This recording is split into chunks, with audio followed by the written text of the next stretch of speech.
Right KCR విచారణకు సంబంధించి update చూస్తూ ఉన్నాం. కీలకమైనటువంటి అప్డేట్గా చెప్పుకోవచ్చు. ఓపెన్ కోర్ట్ విచారణకు సంబంధించినటువంటి అప్డేట్ అందరినీ కూడా బయటకు పంపించి face to face justice Pinaki Chandra Ghosh face to face కేసీఆర్ను విచారిస్తున్నట్టుగా తెలుస్తోంది. అలాగే ఇన్ కెమెరా రికార్డింగ్ను కోరినట్టుగా తెలుస్తోంది. కేసీఆర్ పూర్తిగా విచారణను రికార్డ్ చేయబోతున్నారు కెమెరాలో. ఆయన అనారోగ్య కారణంగా ప్రస్తుతం ఆయన ఇన్ హౌస్ ఎంక్వైరీ చేస్తున్నట్టుగా తెలుస్తోంది, విచారణ చేస్తున్నట్టుగా తెలుస్తోంది. ఈ విచారణ అంతా కూడా రికార్డ్ చేస్తున్నట్టుగా తెలుస్తోంది. ప్రస్తుతం దానికి సంబంధించిన అప్డేట్ చూస్తూ ఉన్నాం. నేరుగా justice Pinaki Chandra Ghosh PC Ghosh face to face విచారణ చేస్తున్నట్టుగా తెలుస్తోంది. ప్రస్తుతం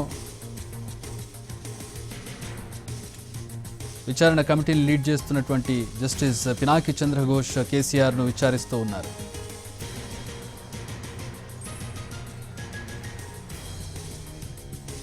ఓపెన్ కోర్ట్ నుంచి అందరినీ బయటకు పంపించారు కాళేశ్వరం కమిషనర్ పీసీ ఘోష్. కేసీఆర్ను 1-to-1 ఆయన విచారణ జరుపుతున్నారు. మా ప్రతినిధి సుధీర్ జాయిన్ అవుతున్నారు, విచారణకు సంబంధించిన వివరాలు అందిస్తారు. సుధీర్, మాజీ ముఖ్యమంత్రి కేసీఆర్ కాసేపటి క్రితం కాళేశ్వరం కమిషన్ బహిరంగ విచారణకైతే హాజరయ్యారు. ఆయనతో పాటు 9 మంది టీఆర్ఎస్ నేతలు కూడా కార్యాలయానికి అయితే చేరుకున్నారు. కాసేపటి క్రితం నోటీసులు తీసుకొని కమిషన్ కార్యాలయంలోని జస్టిస్ పీసీ ఘోష్ కార్యాలయంలో మాజీ ముఖ్యమంత్రి కేసీఆర్ హాజరయ్యి ఆయన ముందు సంతకం చేశారు. నోటీసులు అందుకున్నారు. ఆ నోటీసులకు బదులుగా తాను విచారణకు వచ్చానని చెప్పేసి జడ్జి ముందు ఆయన సంతకం కూడా చేశారు. ఆ తర్వాత ప్రస్తుతం ఆయన రెస్ట్ రూమ్ లో ఉన్నారు.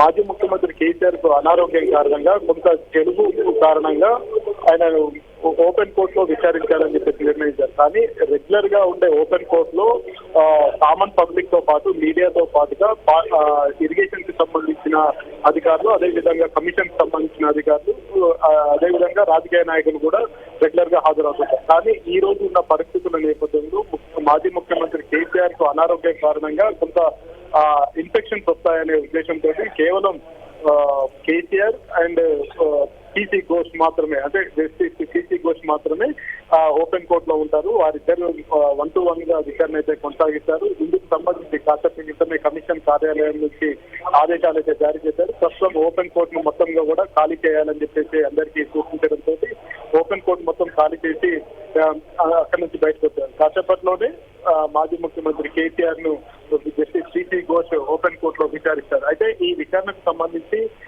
ఇప్పటికే అది రికార్డింగ్ చేయించాలి, వీడియో రికార్డింగ్ చేయించాలని చెప్పేసి భావిస్తున్నట్టు కూడా తెలిసింది. కాకపోతే దానికి సంబంధించి అధికారికంగా అయితే ప్రకటన రాలేదు. ప్రస్తుతం పీసీ ఘోష్ తన కార్యాలయంలో ఉన్నారు. ఆయన ఆపోజిట్ కార్యాలయంలో ప్రస్తుతం కేసీఆర్ వెయిట్ చేసిన పరిస్థితి కనిపిస్తుంది. ఆయనతో పాటుగా మిగతా టీఆర్ఎస్ నేతలంతా ఎమ్మెల్యేలు, ఎంపీలు, ఎమ్మెల్సీలు కూడా వారంతా కూడా వెయిట్ చేసిన పరిస్థితి కనిపిస్తుంది. అయితే రెగ్యులర్ గా పీసీ ఘోష్ విచారణ సందర్భంగా మీడియాతో పాటుగా ఇతర వ్యక్తులందరూ కూడా వచ్చి ఆ ప్రొసీడింగ్స్ అన్నింటినీ కూడా తెలుసుకుంటుంటారు. కానీ ఇప్పుడున్న పరిస్థితుల నేపథ్యంలో ఓపెన్ కోర్ట్ లో ఎవరిని కూడా అలో చేసే పరిస్థితి లేదు.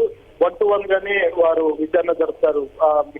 మాజీ ముఖ్యమంత్రి కేసీఆర్ ని ఏం క్వశ్చన్స్ అడుగుతారు, లేకపోతే ఏం ఆన్సర్స్ మాజీ ముఖ్యమంత్రి కేసీఆర్ ఆన్సర్స్ ఇస్తారనేది కొంత ఉత్కంఠగా మారింది.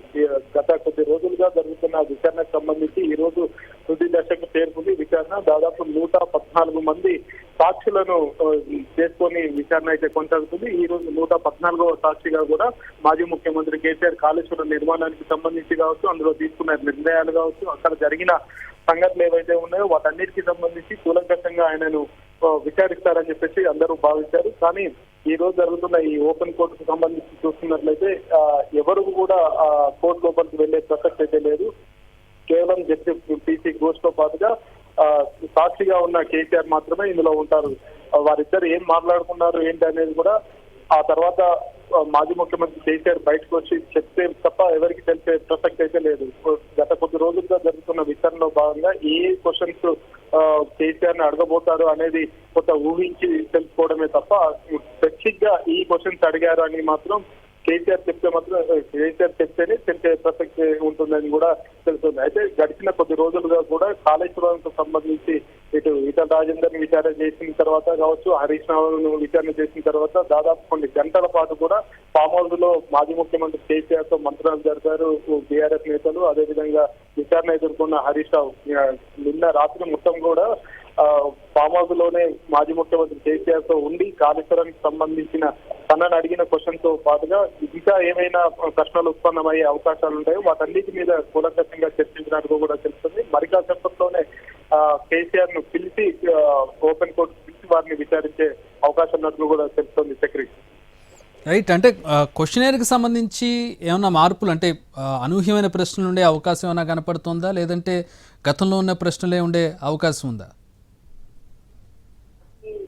95% విచారణను పూర్తి చేసిన జస్టిస్ సిసి ఘోష్ కమిషన్ ఇక విచారణను క్లోజ్ చేస్తున్నాం అని ప్రకటించిన ధర్మిల తర్వాత 2 నెలల పాటు కూడా మళ్ళీ కాళేశ్వరం కమిషన్ పదవీ కాలాన్ని పొడిగించాల్సిన పరిస్థితి అయితే వచ్చింది. ఆ తర్వాత పొడిగించిన కొద్ది నిమిషాలకే 3 రాజకీయ నేతలకు మాజీ మంత్రులు మాజీ ముఖ్యమంత్రి కేసీఆర్ కు నోటీసులు జారీ చేసి వారిని బహిరంగ విచారణకు రావాలని చెప్పేసి జస్టిస్ సిసి ఘోష్ కమిషన్ వారికి నోటీసులు జారీ చేసింది. అప్పటి వరకు బ్యూరోక్రాట్స్ కావచ్చు, అదేవిధంగా ఫీల్డ్ ఇంజనీర్లు కావచ్చు, అదేవిధంగా కన్స్ట్రక్షన్ కంపెనీలకు సంబంధించిన ప్రతినిధులు ఈ రకంగా చూసుకుంటే దాదాపు 100 మందికి పైగా కూడా వారందరినీ కూడా విచారించారు. ఆ విచారణ సందర్భంలో చాలా క్రూషియల్ క్వశ్చన్స్ కూడా వారిని అడగడం జరిగింది. కొన్ని సందర్భాల్లో ప్రస్తుతం సీఎం గా పనిచేస్తున్న రామకృష్ణారావును చాలా క్వశ్చన్స్ సిసి ఘోష్ కమిషన్ వారిని సంధించింది. చాలా మైన్యూట్ క్వశ్చన్స్ కూడా వారిని సంధించిన పరిస్థితి అయితే ఉంది. అప్పుడు ఆ తర్వాత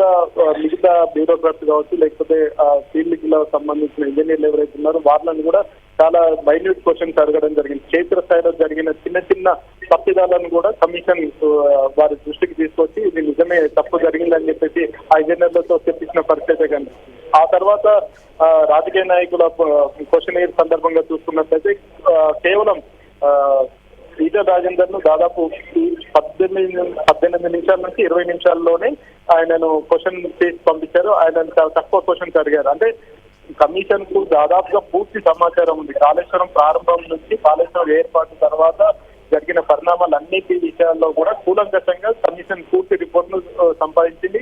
కేవలం వారిని సాక్షులుగా పిలిపించి ఇది జరిగిందా లేదా, ఏ సమయంలో జరిగింది, ఏ సందర్భంలో జరిగింది, ఎందుకు జరిగింది అనే విషయాలను అంటే ఇక్కడ ఇంకోటి సుధీర్ అంటే ప్రశ్నలు అనే కంటే కూడా క్రాస్ ఎగ్జామినేషన్ వాళ్ళ దగ్గరున్న వివరాలను చూపిస్తూ ఆధారాలను చూపిస్తూ గతంలో అధికారులు బ్యూరోక్రాట్స్ ఇచ్చినటువంటి ఇంజనీర్స్ ఇచ్చినటువంటి సమాచారాన్ని చూపిస్తూ ప్రశ్నలు అడిగే పరిస్థితి ఉంటుందా క్రాస్ ఎగ్జామినేషన్ అంటే?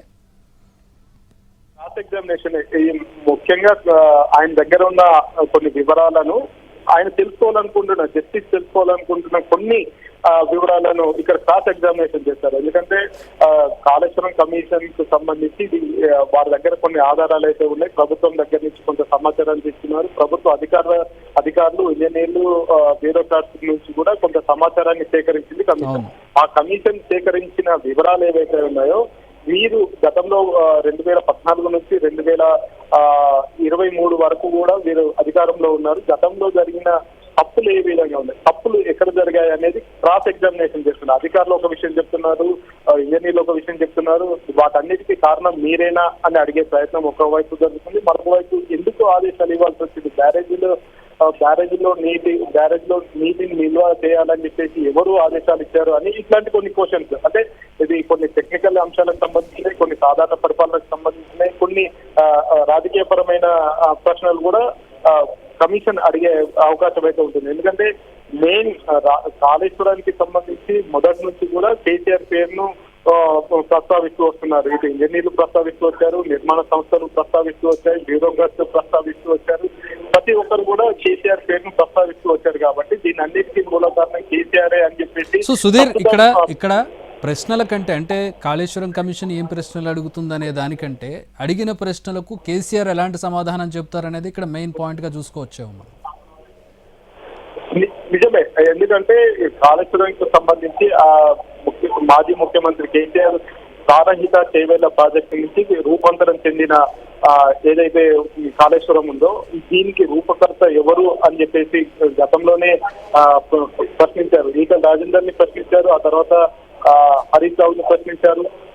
ఇప్పుడు దీని అన్నిటికీ కారణమైన కేసీఆర్ ను కూడా ప్రశ్నించబోతున్నారు. కాబట్టి ఇంకా చాలా వివరాలు తెలుసుకునే ప్రయత్నం అయితే చేస్తున్నారు. ప్రస్తుతం కేసీఆర్ ను ఓపెన్ కోర్టుకు రావాలని చెప్పేసి ఆదేశాలు జారీ చేశారు. ఆయన కాసేపటి క్రితమే కాళేశ్వరం కమిషన్ చైర్మన్ ఎదురుగా ఉన్న ఛాంబర్ నుంచి ఓపెన్ కోర్టుకు వెళ్తున్నారు. కాసేపట్లోనే విచారణ ప్రారంభమయ్యే అవకాశాలు అయితే కనిపిస్తున్నాయి. చక్రి రైట్, మనం గతంలో అంటే హరీష్ రావు, ఈటల రాజేందర్ అప్పుడు ఆర్థిక మంత్రి, ఇరిగేషన్ మినిస్టర్లు ఇద్దరిని కూడా ఎంక్వైరీ చేసిన అదే విచారణ చేసిన నేపథ్యంలో వారు చెప్పిన సమాధానాలు చూసాం.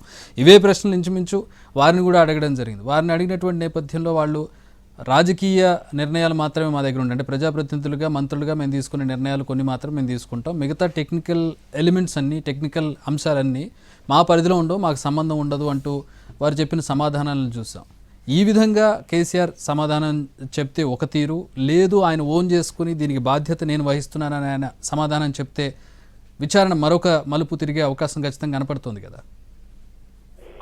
ఖచ్చితంగా, ఎందుకంటే కేసీఆర్ గతంలో ముఖ్యమంత్రిగా ఉన్న సమయంలో తన మేధస్సునంతా రంగరించి కాళేశ్వరం నిర్మాణం చేశాను అని చెప్పేసి పలు దఫాలుగా పలుమార్లుగా ఎక్కడ ఏ బహిరంగ సభలో ఉన్నా కూడా ఆనాడు కాళేశ్వరం రూపొందించింది మొత్తం కూడా తానేనని చెప్తూ వచ్చిన కేసీఆర్ ఈ రోజు ఏం చెప్తారనేది సర్వత్రా ఉత్కంఠగా మారింది. ఎందుకంటే కొన్ని టెక్నికల్ అంశాలు, ఎందుకంటే బ్యారేజ్ల నిర్మాణం కావచ్చు, ఆ నిర్మాణ సందర్భంగా తీసుకోవాల్సిన జాగ్రత్తలు కావచ్చు, లేకపోతే ఇతర అంశాలు ఏవైతే ఉంటాయో ఆ అంశాలన్నింటినీ కూడా ఈ రోజు కేసీఆర్ ఏ విధంగా ఫేస్ చేశారనేది కొంత అందరూ ఎదురు చూస్తున్న పరిస్థితి కనిపిస్తుంది. ఈటల రాజేందర్ కావచ్చు, హరీష్ రావు కావచ్చు, వారిద్దరు కూడా కొన్ని విషయాలను కరాఖండిగా చెప్పారు. ఇది మా పరిధిలోని కావు, ఇది ఎందుకంటే బ్యారేజ్ నిర్మాణానికి సంబంధించి ఒక ప్రాంతం నుంచి మరొక ప్రాంతానికి ఎందుకు తరలి వెళ్ళింది. దాదాపుగా సుందిల్ల, అన్నారం బ్యారేజ్ల నిర్మాణానికి సంబంధించి మొదటగా ఒక ప్లేస్ చూపించి ఆ తర్వాత 3 కిలోమీటర్ల దూరంలో మళ్ళీ అన్నారం, సుందిల్ల బ్యారేజ్లను ఎందుకు నిర్మాణం చేయాల్సి వచ్చింది అనే క్వశ్చన్ కమిషన్